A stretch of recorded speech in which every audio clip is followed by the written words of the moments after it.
সবাইকে স্বাগত জানাচ্ছি। আমি ফিরোজ তোহা। শুরুতেই সংবাদ শিরোনাম জানিয়ে দেব এই মুহূর্তে হাতে পাওয়া সর্বশেষ গুরুত্বপূর্ণ আপডেট বাংলা সংবাদ। শুরুতেই থাকছে বিডিআর হত্যাকাণ্ড ঘটানোর পর শেখ হাসিনার কর্মকাণ্ড রহস্যজনক ছিল বলে মন্তব্য করেছেন বিএনপির জাতীয় স্থায়ী কমিটির সদস্য মেজর অবসরপ্রাপ্ত হাফিজউদ্দিন আহমেদ। তিনি বলেন, আওয়ামী লীগ ক্ষমতায় আসার সাথে সাথে 2009 সালে বিডিআর হত্যাকাণ্ডের ঘটনা ঘটলেও এখনও ধোঁয়াশা রয়ে গেছে। বিডিআর হত্যাকাণ্ড ছিল অত্যন্ত ন্যাক্কারজনক। বাংলাদেশকে একটি ব্যর্থ অকার্যকর রাষ্ট্রে পরিণত করার উদ্দেশ্যে এই হত্যাকাণ্ড চালানো হয়েছিল। এবারে জানাবো শেখ হাসিনাকে নিয়ে কি করবে নয়াদিল্লি। ছাত্র জনতার তুমুল আন্দোলনের মুখে ক্ষমতা ছেড়ে পালিয়ে ভারতে আশ্রয় নিয়েছেন সাবেক প্রধানমন্ত্রী শেখ হাসিনা। 5ই অগাস্ট হাসিনা নাটকীয়ভাবে ক্ষমতা হারানোর পর তিনি একটি সামরিক হেলিকপ্টারে করে ভারতে পালিয়ে যান। গণমাধ্যমের বিভিন্ন খবরে বলা হয়েছিল হাসিনা যুক্তরাজ্য, যুক্তরাষ্ট্র এবং সংযুক্ত আরব আমিরাতে আশ্রয়ের চেষ্টা করেছিলেন, কিন্তু দেশগুলো জানিয়ে দিয়েছে তাদের দেশে স্বৈরাচারের জায়গা হবে না। এই পরিস্থিতিতে তাকে হয়তো ভারতের রাজনৈতিক আশ্রয় প্রার্থী হিসেবে থাকতে হবে, না হয় দেশে ফিরে আসতে হবে। বর্তমানে শেখ হাসিনাকে নরেন্দ্র মোদী সেখানে আশ্রয় দিয়ে একটা উভয় সংকটে পড়েছেন। না পারছেন দেশে রাখতে, না পারছেন বাংলাদেশে ফেরত পাঠাতে, না পারছেন তৃতীয় কোনো দেশে স্থানান্তর করতে। প্রিয় দর্শক, এই বিষয়ে বিবিসির একটি বিস্তারিত প্রতিবেদন আমাদের হাতে এসেছে, সঙ্গেই থাকুন। জানাবো গুম অবস্থায় আল্লাহর কাছে কাঁদতাম, লাশটা যেন কুকুরকে না খাওয়ায়। 8 বছর আয়নাগরে গুম থাকার বর্ণনা দিলেন জামায়াতের সাবেক আমির গোলাম আজমের ছেলে সেনাবাহিনীর সাবেক ব্রিগেডিয়ার জেনারেল আব্দুল্লাহিল আমান আজমি। তিনি বলেন, গুম অবস্থায় বারবার মনে হতো তারা হয়তো আমাকে ক্রসফায়ার করে হত্যা করবে। আমি রাতে তাহাজ্জুদ পড়ে আল্লাহর কাছে শুধু কান্নাকাটি করতাম, আমার লাশটা যেন পরিবারের কাছে যায়। এদিকে আমিরাতে দণ্ডপ্রাপ্ত সেই 57 বাংলাদেশিকে ক্ষমা। বাংলাদেশের বৈষম্য বিরোধী আন্দোলনকে সমর্থন জানিয়ে সংযুক্ত আরব আমিরাতে মিছিল করেছিল প্রবাসী বাংলাদেশিরা। দেশটিতে মিছিল বা সমাবেশ নিষিদ্ধ হওয়ায় মিছিলে অংশ নেওয়া আটক হন 57 জন বাংলাদেশি, যাদের শাস্তি মওকুফ করার ঘোষণা দিয়েছে আরব আমিরাত। তবে তাদের সেদেশে না রেখে শিগগিরই বাংলাদেশে পাঠানোর কথা জানিয়েছে দেশটি। এবারে থাকছে 5 মামলায় খালাস পেয়েছেন বিএনপি চেয়ারপারসন বেগম খালেদা জিয়া। এদের মধ্যে 2টি মামলা জন্মদিন পালন ও মুক্তিযোদ্ধাদের কটূক্তি করার অভিযোগে করা, বাকি 3টি মানহানির অভিযোগে করা। মঙ্গলবার সকালে সিএমএম আদালতের বিচারক মাহবুবুল আলম তোফাজ্জল হোসেন মিয়া এ রায় ঘোষণা করেছেন। এবং সর্বশেষ জানাবো, ছাত্র পরিচয় দিতেই রোগীর স্বজনদের পেটালেন আনসার সদস্যরা। রাজশাহী মেডিকেল কলেজ হাসপাতালে ছাত্র পরিচয় দেওয়ার পর আনসার সদস্যরা এক শিক্ষার্থীকে মারধর করেছে বলে অভিযোগ পাওয়া গেছে। ওই ছাত্রকে 3 জন আনসার সদস্য মিলে মারধর করে। সোমবার দুপুরে জরুরি বিভাগের পাশেই ঘটে ঘটনা। এ ঘটনায় উজ্জ্বল হোসেন নামের এক আনসার সদস্যকে দায়িত্ব থেকে সরিয়ে দিয়েছে হাসপাতাল কর্তৃপক্ষ। আরও 2 জন আনসার সদস্যের সম্পৃক্ত থাকার অভিযোগ রয়েছে। তদন্ত করে তাদের বিরুদ্ধেও আইনানুগ ব্যবস্থা নেওয়া হবে বলে জানিয়েছে হাসপাতালের পরিচালক brigadier general SM. Shamim Ahmed. এতক্ষণ শিরোনাম শুনছিলেন, এবার বিস্তারিত। প্রিয় দর্শক, আপনি যদি এই চ্যানেলে নতুন হয়ে থাকেন, ভিডিওটি দেখতে দেখতে চ্যানেলটি সাবস্ক্রাইব করে আমাদের সঙ্গে থাকুন। আর এই ভিডিও সম্পর্কে আপনি আপনার মূল্যবান মতামতটি কমেন্ট বক্সে জানিয়ে দিন। আর হ্যাঁ প্রিয় দর্শক, জানিয়ে দিন ভিডিওটি কোথা থেকে দেখছেন। বিডিআর হত্যাকাণ্ডের পর শেখ হাসিনার কর্মকাণ্ড ছিল রহস্যজনক, মেজর হাফিজ। বিডিআর হত্যাকাণ্ড ঘটনার পর শেখ হাসিনার কর্মকাণ্ড রহস্যজনক ছিল বলে মন্তব্য করেছেন বিএনপির জাতীয় স্থায়ী কমিটির সদস্য মেজর হাফিজউদ্দিন আহমেদ। তিনি বলেন, আওয়ামী লীগ ক্ষমতায় আসার সাথে সাথে 2009 সালে বিডিআর হত্যাকাণ্ডের ঘটনা ঘটলেও এখনও ধোঁয়াশা রয়ে গেছে। বিডিআর হত্যাকাণ্ড ছিল অত্যন্ত ন্যাক্কারজনক। বাংলাদেশকে একটি ব্যর্থ এবং অকার্যকর রাষ্ট্রে পরিণত করার উদ্দেশ্যে এই হত্যাকাণ্ড চালানো হয়েছিল। মঙ্গলবার গুলশানের বিএনপি চেয়ারপারসনের রাজনৈতিক কার্যালয়ে সাংবাদিকদের সঙ্গে আলাপকালে তিনি এ মন্তব্য করেন। মেজর হাফিজ বলেন, বিডিআর হত্যাকাণ্ডের ঘটনায় নতুন করে বিচারের দাবি জানানো হয়েছে। কমিশন গঠন করতে প্রধান উপদেষ্টার কাছে স্মারকলিপি দেওয়া হয়েছে। স্বরাষ্ট্র উপদেষ্টা নতুন করে তদন্ত করার উদ্যোগ গ্রহণ করায় তাকে ধন্যবাদ জানাই। পিলখানা হত্যাকাণ্ড নিয়ে মেজর হাফিজ বলেন, দেশপ্রেমিক সেনাবাহিনী নৈতিক বল ভেঙে ব্যর্থ রাষ্ট্র করতে এই হত্যাকাণ্ড চালানো হয়েছিল। আওয়ামী লীগের শীর্ষ নেতৃত্ব সহ অনেকেই জড়িত। বিডিআর প্রধান শাকিল সেনাপ্রধানের কাছে সাহায্য চাইলেও পাঠায়নি সেনাবাহিনী। বিদ্রোহের কথা শুনলে বিদ্রোহ দমন করা সেনা কর্মকর্তাদের দায়িত্ব। সেনাবাহিনীর হত্যাকাণ্ডের পরপরই সাঁজোয়া যানসহ মিলিটারি অ্যাকশনে যাবার কথা থাকলেও সেনাপ্রধান 46 ব্রিগেডিয়ার কমান্ডার করতে দেয়নি। সরকার প্রধানের ভূমিকাও ছিল প্রশ্নবিদ্ধ।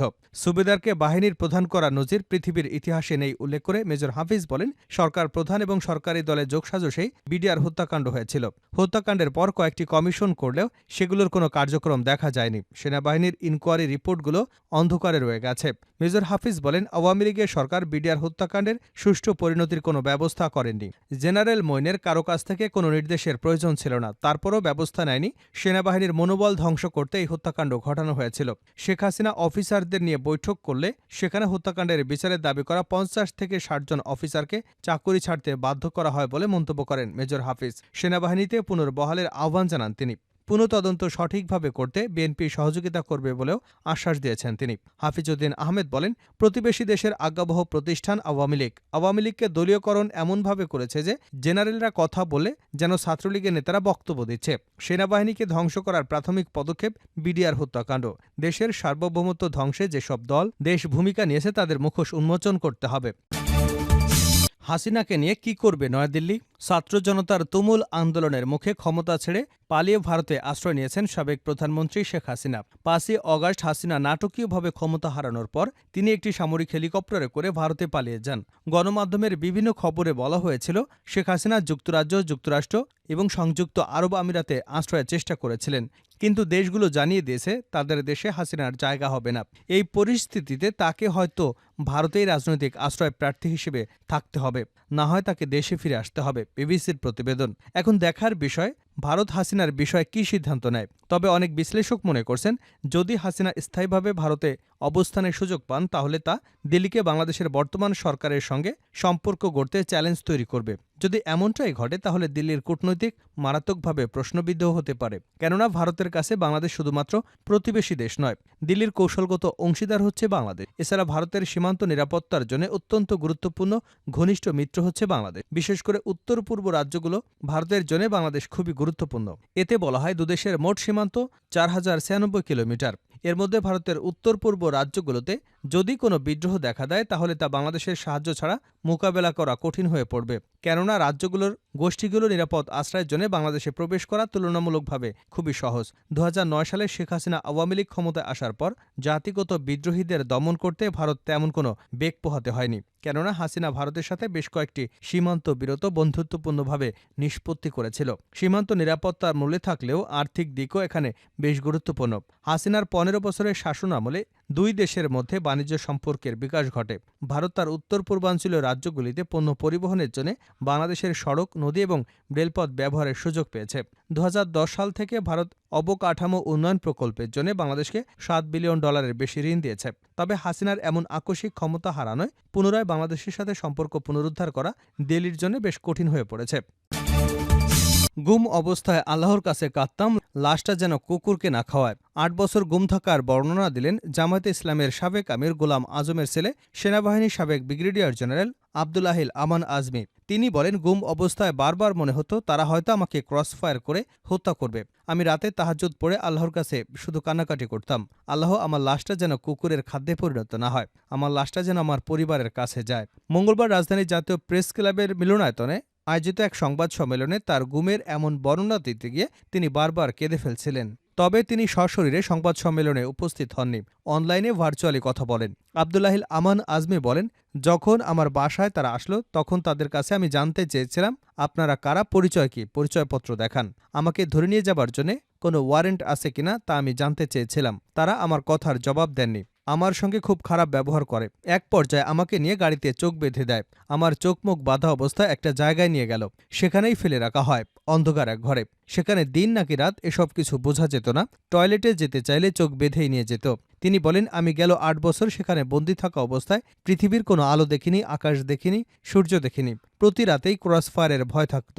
তারা খুব দুর্ব্যবহার করত আমার সঙ্গে। তাদের আচরণে আমার বন্দিদশা জীবনে রাতের পর রাত কেঁদে কেঁদে সময় কাটিয়েছি। মাঝে মাঝে তারা চোখ এমনভাবে বাঁধত মনে হচ্ছিল আমার চোখের মণি ফেটে যাবে। হাতকড়া পরা থাকতে থাকতে হাতে ঘা হয়ে যেত। ৮ বছর আমি এক অন্ধকার ঘরে ছিলাম, পৃথিবীর কিছুই আমি দেখতে পাইনি এ সময়। আজমি বলেন, আমি ফিরে এসে জানতে পারলাম আমার পরিবারের ওপর তারা কি পরিমাণ নির্যাতন চালিয়েছে। আমার স্ত্রীর গায়ে হাত তুলতে চেয়েছিল তারা।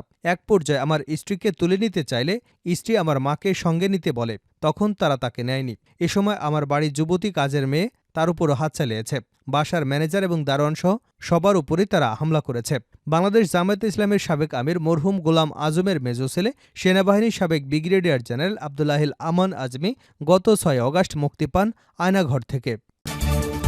আমিরাতে দণ্ডপ্রাপ্ত সেই ৫৭ বাংলাদেশিকে ক্ষমা। বাংলাদেশে বৈষম্যবিরোধী আন্দোলনের সমর্থন জানিয়ে সংযুক্ত আরব আমিরাতে মিছিল করেছিলেন প্রবাসী বাংলাদেশিরা। দেশটিতে মিছিল বা সমাবেশ নিষিদ্ধ হয় মিছিলে অংশ নেওয়া আটক হন ৫৭ বাংলাদেশি, যাদের শাস্তি মওকুফ করার ঘোষণা দিয়েছে আরব আমিরাত।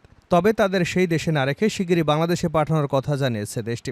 আটক হওয়া ৫৭ জন প্রবাসী বাংলাদেশিকে ক্ষমা করে দিয়েছেন সংযুক্ত আরব আমিরাতের রাষ্ট্রপতি হিজ হাইনেস শেখ মোহাম্মদ বিন জায়েদ আল নাহিয়ান। তাদের শীঘ্রই বাংলাদেশে পাঠানো হবে বলে জানানো হয়েছে। মঙ্গলবার সম্পাদকদের সঙ্গে বৈঠকে একথা জানিয়েছেন প্রধান উপদেষ্টা ড. মোহাম্মদ ইউনূস।